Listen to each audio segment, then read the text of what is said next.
right, everyone.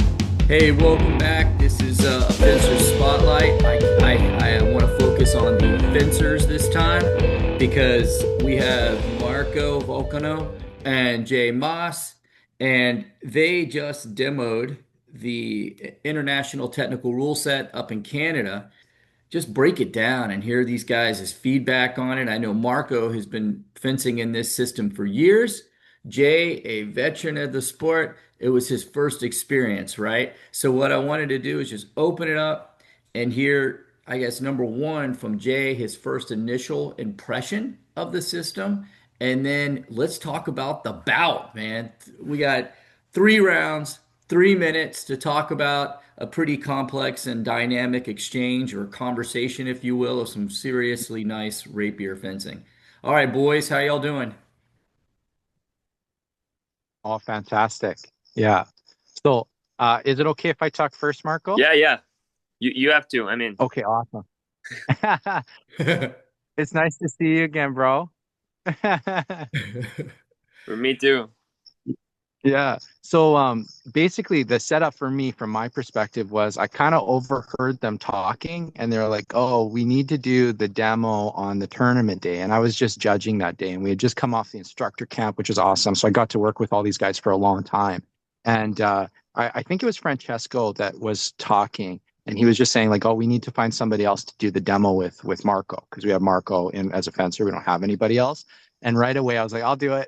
I volunteered right away. "Can I please do it?" And they're kind of like, "Oh, are you sure? Like you've never done the rule set? Are you sure that's okay?" And I was like, "Yes, I really want to try it." Because I had just got off this spring talking with Tim, and that was one of the things we talked about a lot. Actually, was the rule Okay. set. I had a bunch of questions about it, and I was like, "I got to try this." Like here, I have a chance to fight a really good rapier fencer, Marco, who's fantastic. And to be judged by Francesco and Sylvia and Stefano and Drummond, I was like, there's probably not a better chance for me to experience what the rule set is like than in this setting right now. So I had to jump in. It's like whether I'm ready or not, I don't care. I don't need to practice. I'll just do it in front of a bunch of people, and it's my baptism in fire. Like I'm ready to do it. That's So awesome. for me, yeah, it was I couldn't miss pass up on the opportunity. And so, like going in there, I had been off for a couple weeks on surgery. I just had appendix surgery, Mhm. but doing the camp, I actually felt pretty good, and I felt like my cardio was like okay. So I didn't really have any issues. And I'd say really the tiredness only set in the last 10 seconds or maybe 20 seconds of the last round. Okay. Other than that, like if anything, it was more the heat. We were in an arena, but it didn't have air conditioning. So if anything, it was the heat maybe that felt a little warm, but the cardio was actually okay. Um, and I just had a blast. Like I'd say there was a learning curve, especially in the first round as I'm adjusting to it. And I could see myself making some errors that maybe I wouldn't have in a point fighting system because usually in the point fighting system, you get a few seconds to think between exchanges, right? Mhm. And so this kind of pushed me, I think, in some of the strategic thinking, making decisions a little bit quicker than I would normally versus sometimes I'll get an exchange, go back, air out my mask, or like have a second to think about it before I enter another exchange. So Right. I think this is good for making rapid decisions in terms of like, and you think about it, for me, it's almost like a scenario where maybe you're fighting multiple opponents, or maybe you're fighting, there would be scenarios in real life where you would be continuously fighting for a certain amount of time. So Mhm. I think that's another area of the skill set that's really interesting to think about is just rapid decision making when you only have maybe a second in between exchanges.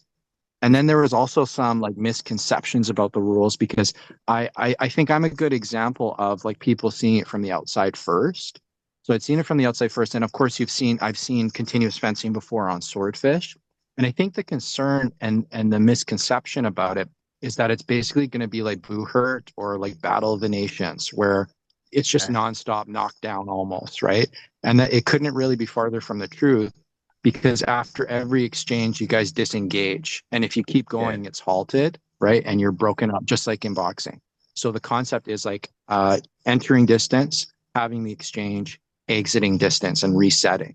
And you can even see some points in the bout where Marco got hit or I got hit, and we kind of just backed off after we got hit. And that's a form of like self calling, right? Because it's like, okay, I've been hit. I'm toast. I'm just going to keep on getting hit. If I keep on entering, right? I'm going to back out and reset.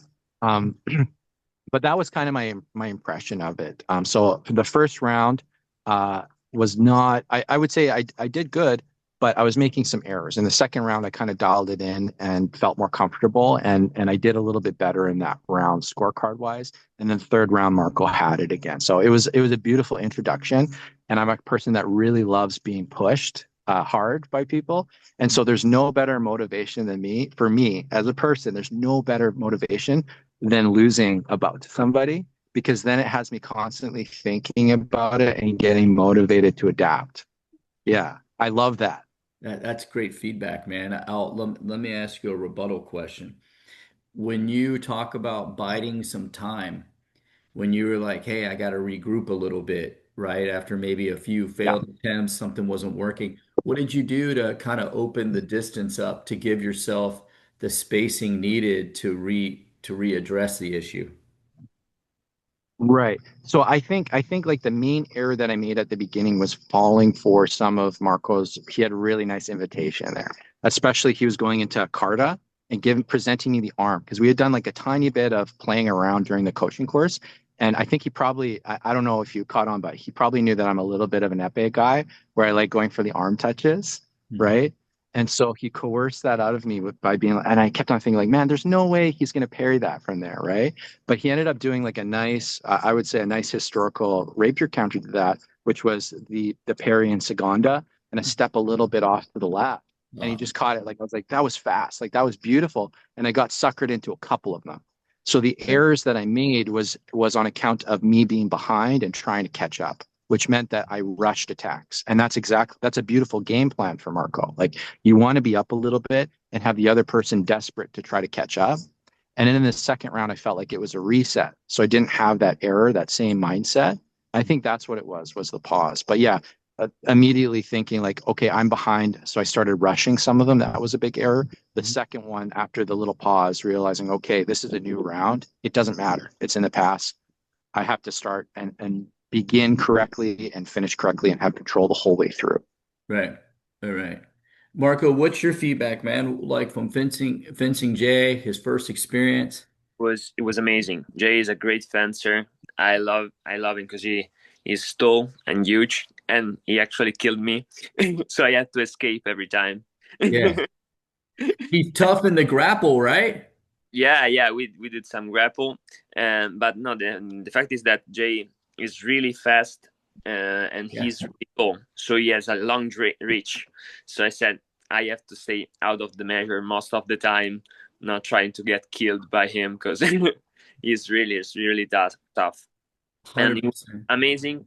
I'm really glad that we had this occasion to do a demo together and to spar together. So thank you so much, Jay. I'm doing this kind of tournament since the 2018 because it's the kind of tournament that I have done the most. And for me, fencing with you, it was actually I always love to fence with with fencers that I don't know because I need this kind of tournament give you the time to study the opponent. That's what it does, and so you actually start to know your opponent, start to try to understand what are their tendencies, what they do, and this it was a great occasion to meet a great fencer that doesn't let me understand everything in the first moment. I have to study him for a lot, and I still don't know nothing, but because it's like this, I think a fight begins, and at the end you probably know things for that fight, but in a new one the things change. So it's always amazing. It's always amazing, and it was amazing to fence with Jay. Yeah, that's you just called something I think is pretty cool. In these type of contested situations, we walk away and like win or lose, right? Especially when you lose. The whole time you're sitting there replaying these bouts. I know in my fencing career, I've got bouts from 10 years ago that I'll still think about, right? And just replay the bout, replay the bout. What would I do? What would I do if I fight this person again? And in this Yeah. system, I think it really heightens that even more because there's so much interaction for such a period of time that you get so much information over rounds that you might not get if you fence for 3 touches or 4 touches for 2 minutes, right? So it Yeah, goes deep. it's a different thing. I've done both the tournaments, so I've tried point buy system and Mhm. continuous fencing. In the point time system, you have to active a different kind of attention, of concentration. And it is beautiful too. It's something that I like to do. The one of our the federal tournament that I did in was July, the beginning of the July, I think, or the end of June. It was point buy, and you have to active one kind of attention. Here, you have to active another kind of attention. So are two different systems that are both useful for your personal fighting mentality. I don't know how to say that better.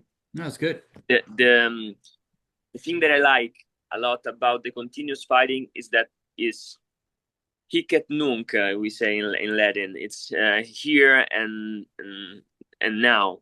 So you have to think. You have to stay with your defense with your opponent. It's a continuous dialogue. It's something that in the point buy system I don't feel too much because after you finish the first I don't know one of us hit and you have to stop and then you have to restart again. Instead, when you do this kind of tournament, the continuous fight, it gives you the chance to continuous dialogue, continuous try to make to fake something to try and at the same time try to understand something else. So it's really really beautiful. Very cool. Yeah, yeah. Let me ask you guys this. A lot of times I hear from people that are curious of the system and honestly detractors from the system is they'll say, well, this system is more based on style rather than effective hits. Any feedback on that? I can tell you this. I've done some sort of botta to Jay, and then I got beat like I don't know what. I came back at home with a with like a scratch here. Because if you don't, you can be stylish as you want, but if you do the things without a defense, without a protection, without a program that, without a strategy, it's useless. So Yeah, yeah, yeah. Jay, do you have Yeah. any So thoughts to for that? me, it was like, yeah, yeah. For me, one of the big things that like Francesco and yourself described to me, because that was a question that I had for you when we first met in Yeah. springtime, right? Yep. And the first thing you said was style does not come into play unless there's a tie. Like if there's a tie and you got exactly the same amount of points, which is rare, that doesn't happen often, right? Style will come into effect for that round, just for that round, right? And so everything else even, and that's only one of the factors that'll come into play, right? So everything else even, it's a point-based system. So it's you get a point just like in boxing. Every time you land a jab or a power punch or whatever, you get 1 point for you. And that's the first thing that's tallied. That determines the winner of the bout. If there's a draw, you have something to fall back on. And you can call for another round if you need to as well. Yeah. Yeah, yeah. absolutely. So I don't like to say style or stylish fencing. I prefer to say something more technical or so the techniques that you can bring inside this kind of tournament may give you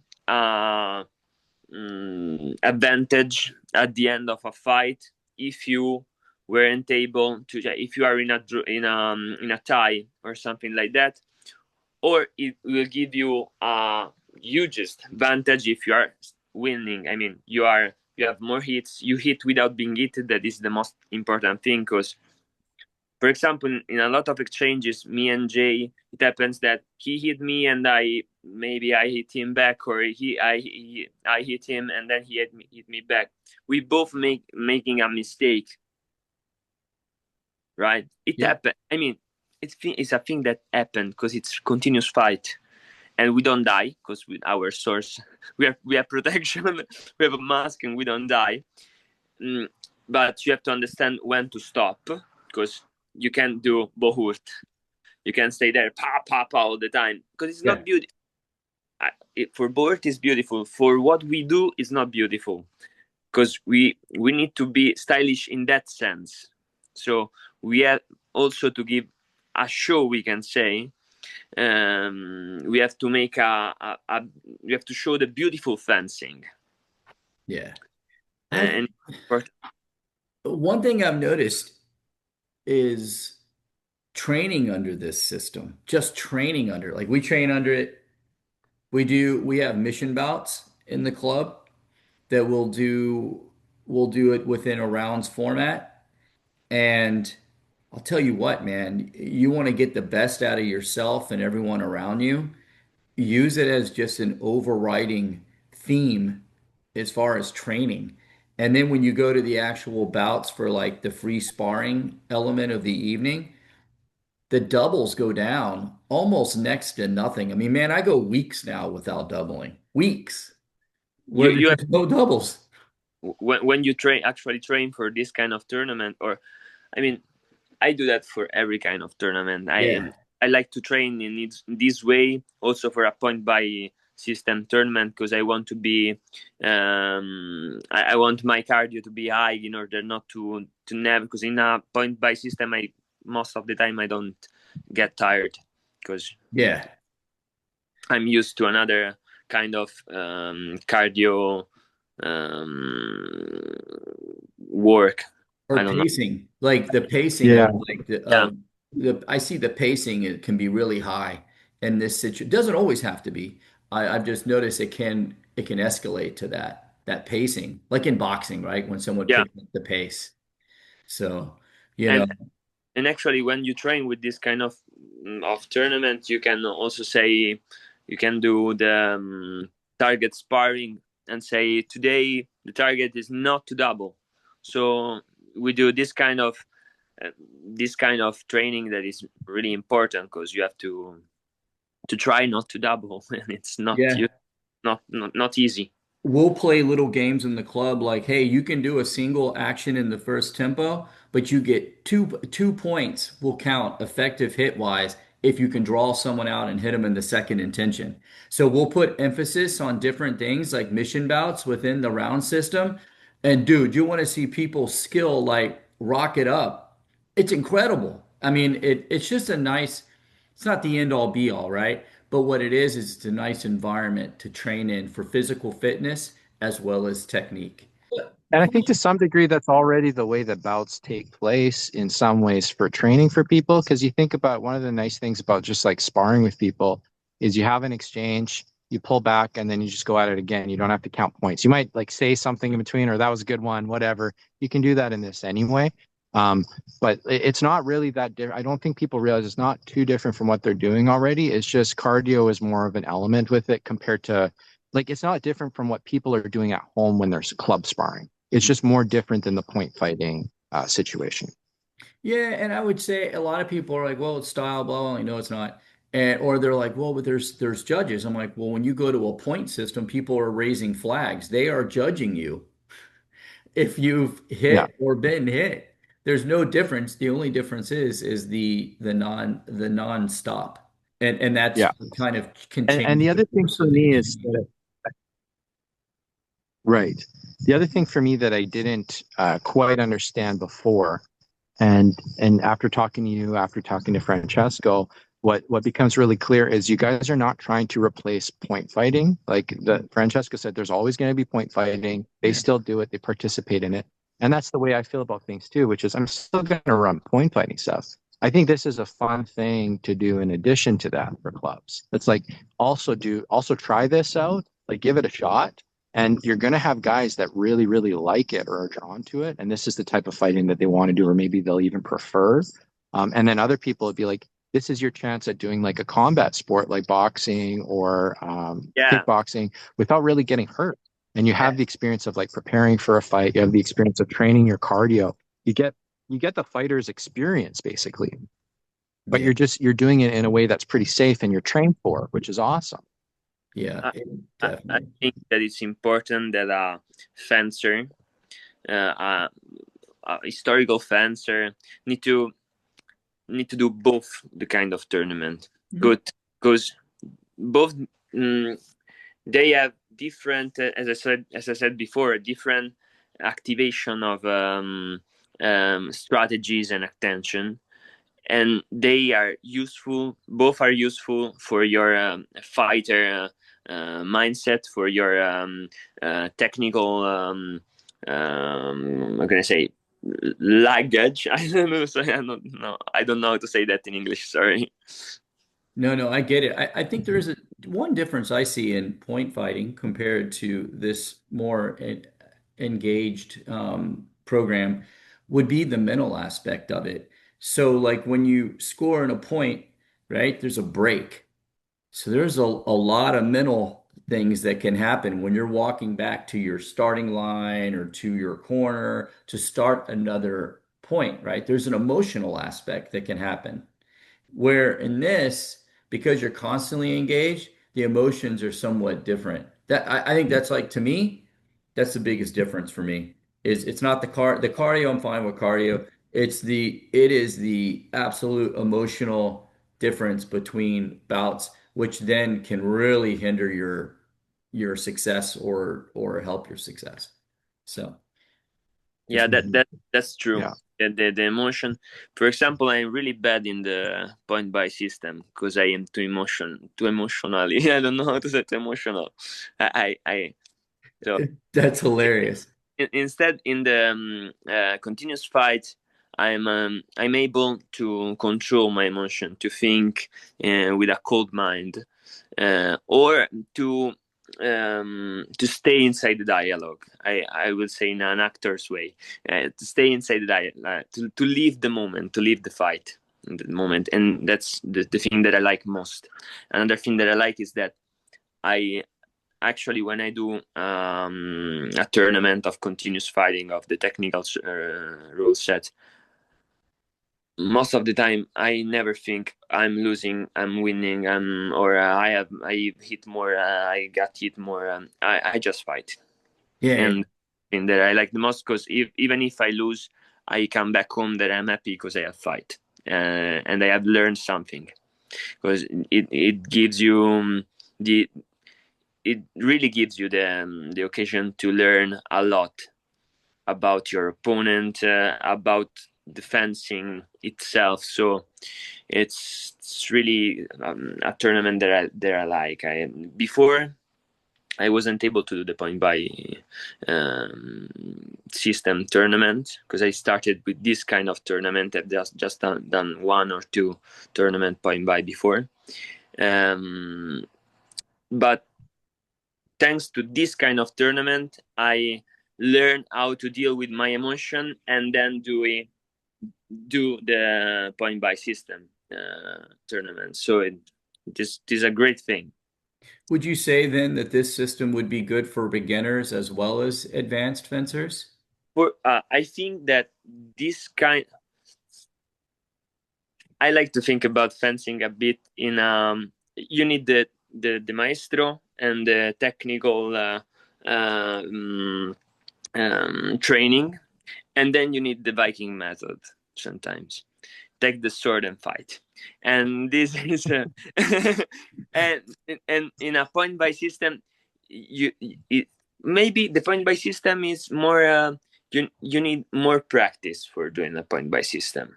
Instead, in this kind of tournament, you can actually do you can actually try, and if you lose, you lose. There's nothing bad in it's one of the most important thing, losing in a process of learning.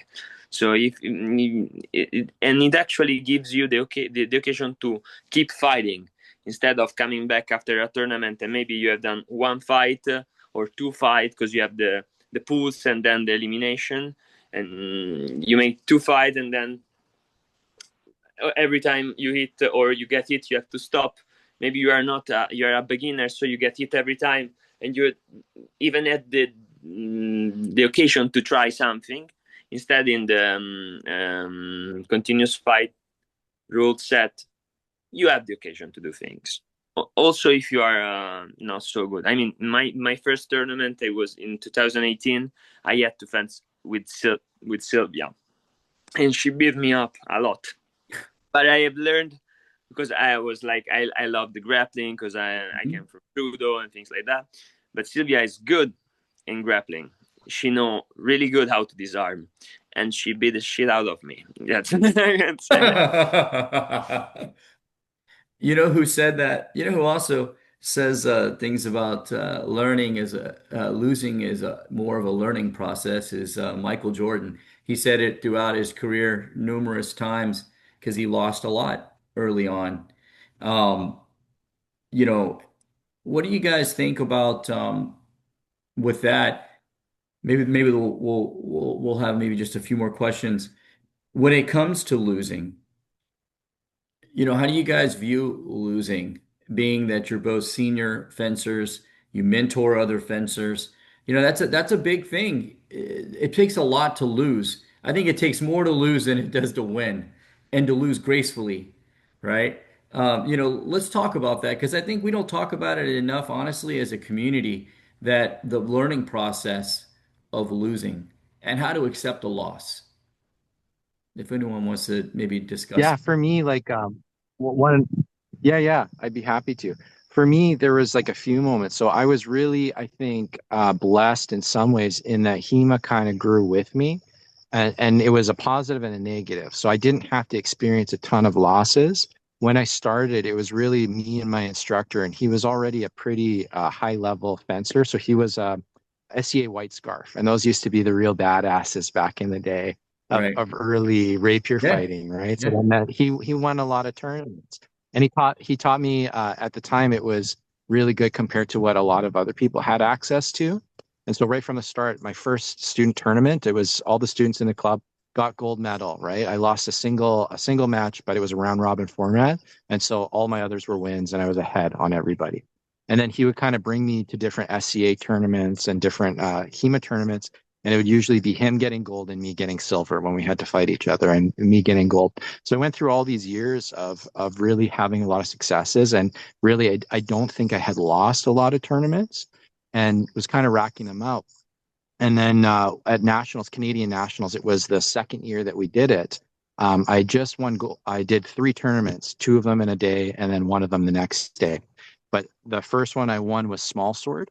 Uh, and really, it really wasn't too hard of bouts for me. And the second one, it was against Laurent. And anybody who knows Laurent from Canada, he just got silver at the nationals for broadsword. Even some guys from the States, like a lot of them know him from tournaments, are like, oh yeah, he's a badass. He's a really hard guy to fight, right? Awesome. And I underestimated him, and he got me, right? He was up, I think, by 1 point in finals, right? And I just felt like I ran out of time because I made a stupid error, which was I got my leg hit 2 times, and I shouldn't have done that, right? And so I stayed up all night studying the footage over and over and over again. And the next day, I remember leaving that and saying to the organizers, I'm going to turn this into a gold medal sandwich. I was like, it's got silver in the middle, but tomorrow I'm going to win a second gold, and I'm going to turn it into a gold sandwich. I'm not going to let him beat me again. Right. And so the next day I came back and I got him 2 times. So met him in polls, was a little bit up, met him in finals, got a little bit higher up, right? And so for me, having that loss was like probably the best thing for me because I actually worked on my footwork at nighttime. I practiced at nighttime. I got significantly better the next day and I didn't make the same mistakes. But then there was another element to it, which was I remember when I had beaten some people as kind of a young buck and they were really disappointed that I beat them, and it kind of ruined my experience. Like they were really upset, and it made that moment not special for me because it was maybe somebody I looked up to that I was like, oh, I finally got the W against them, right? And it was a proud moment for me. And then I saw how upset they were with me, and it ruined it. It killed it for me. And so the thing was with Laurent, when he beat me the day before, the first thing I did was I grabbed his hand and held it up, right? Him as the champ. And I think that's the thing is that taught me the way that people responded to me when it was my turn to win. It taught me how to treat other people or how not to act, basically. It taught me how not to act and how I wanted to be when it was my turn to lose, because you're going to lose. Mike Tyson lost, Muhammad Ali lost, people that are way better than you'll ever be, all the Olympic gold medalists, they lost bouts all the time. So you got to accept you're not going to win all the time. Even if you're the best in the world, you're going to have a bad day and somebody's going to have a great day, you know? And I'm not even at that level, right?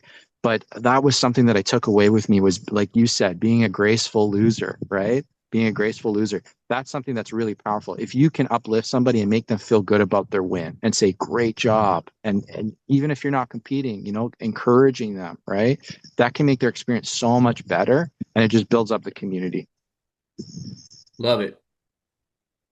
Yeah, I'm really agree with what Jay has just said, because I think that it's important to be a great loser and a great winner too.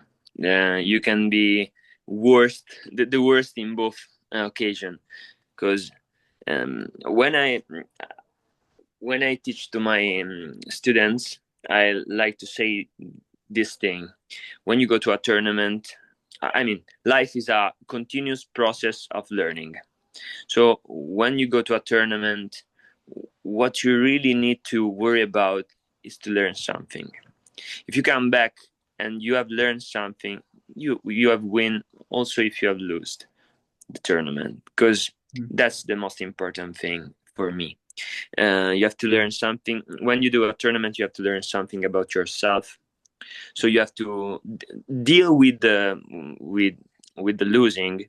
It's something that you have to learn in the childhood, most of all. Okay, if you when you that's why I like to train the childs, because I like to I Yeah. want them to grow as great losers and great winners too.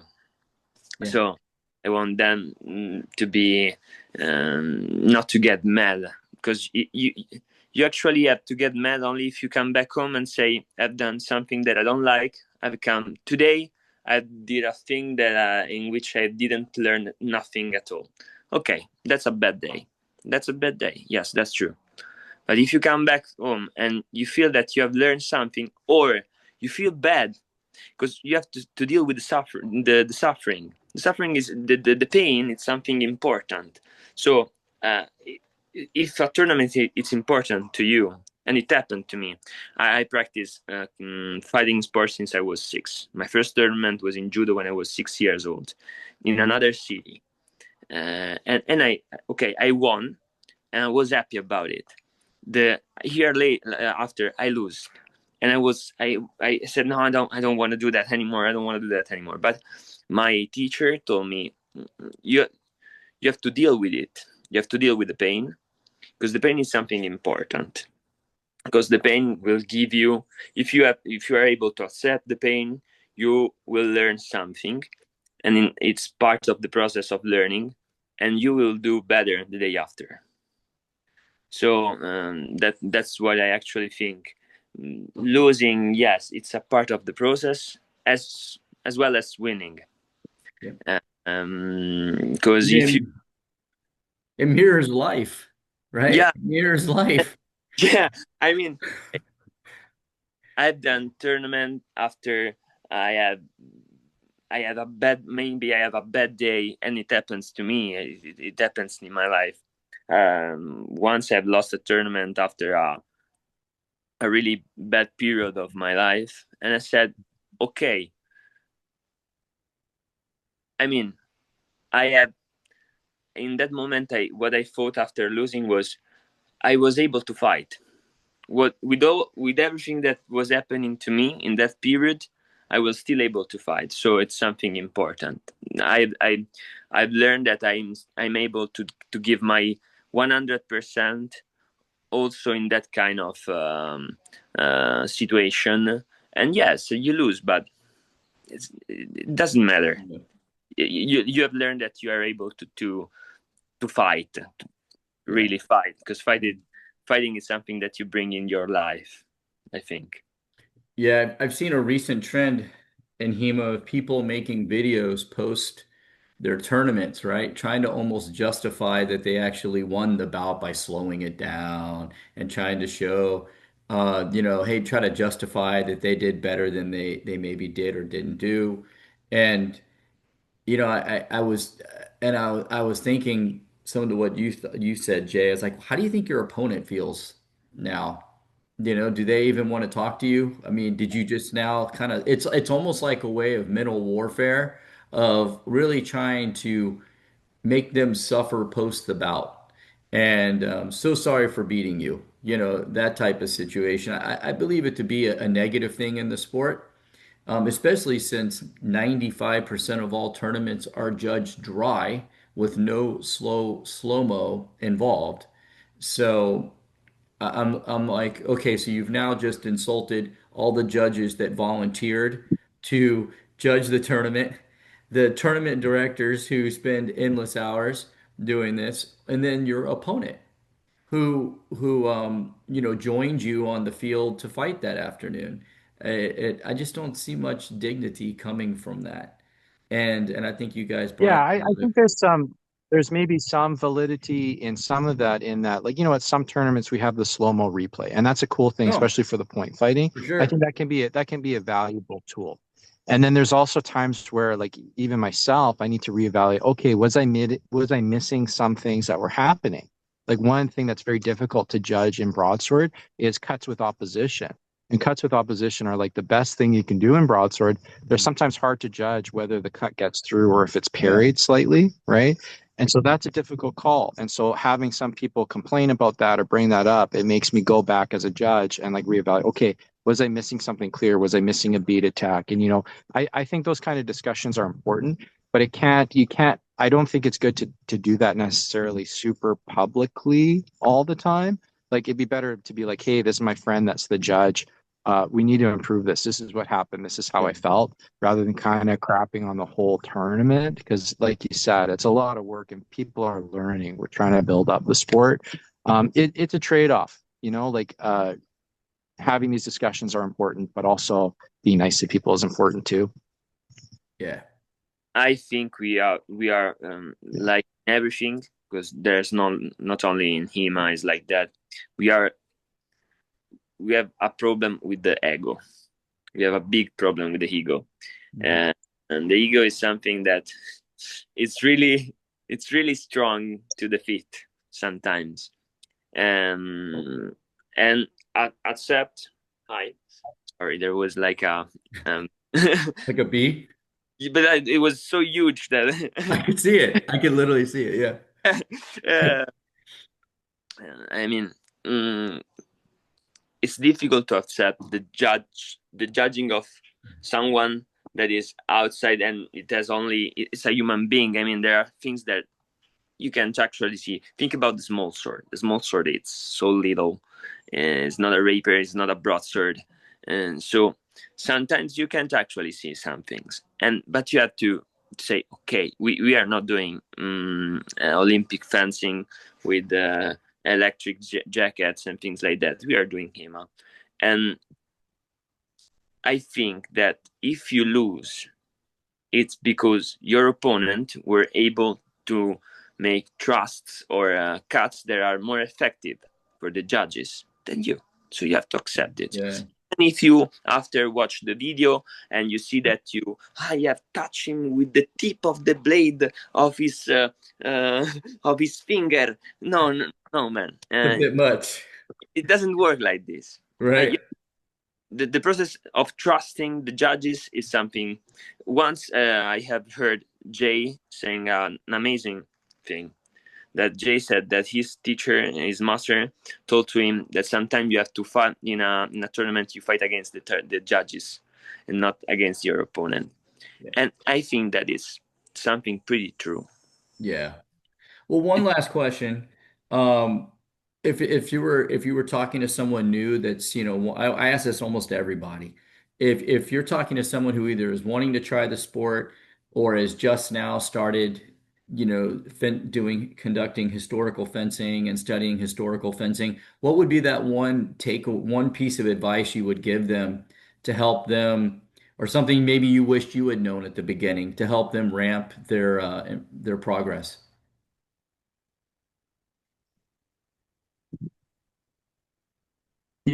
Back in the day for me, it probably would have been like learn traditional fencing, because that really impacted me for sure. Is like not throwing out the baby with the bathwater in terms of traditional fencing.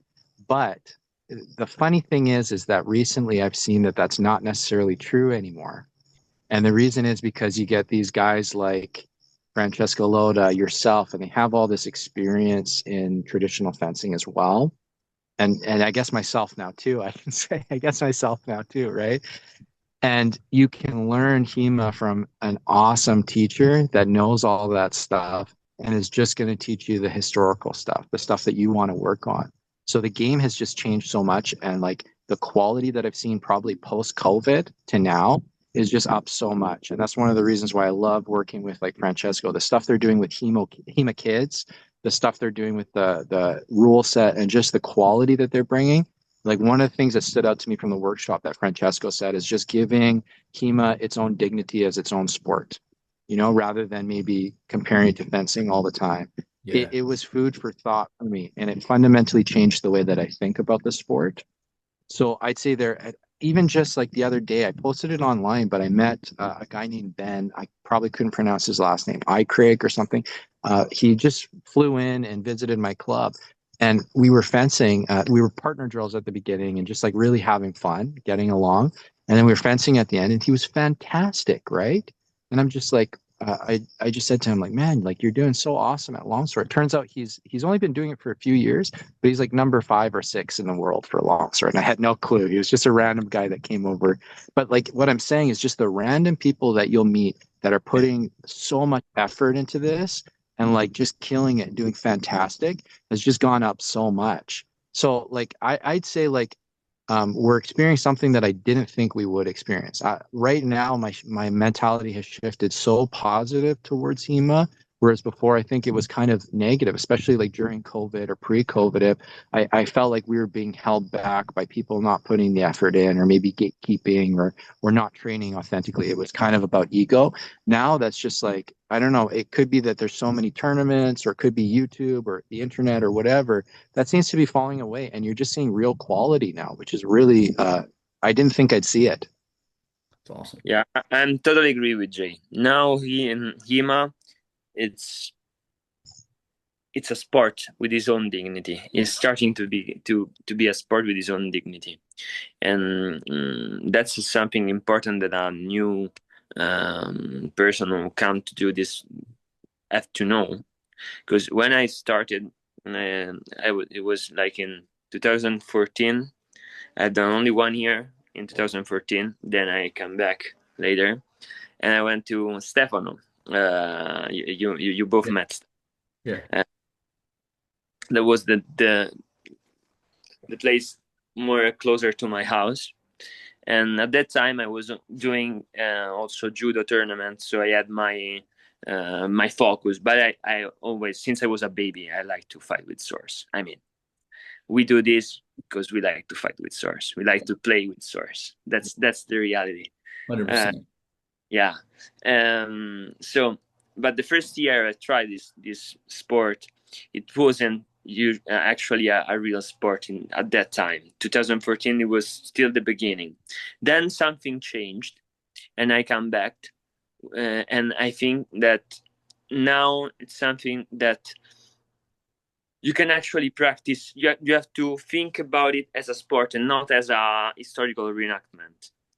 That is, it's beautiful, the historical reenactment, because it's something that I love. I am, if I had the money, I would do that, but I don't have. So, but the HEMA, it's a sport. It's a sport at all. Maybe the only thing that I will say is we will help you with the equipment because it's really it's really expensive. It's a really Yeah. expensive sport.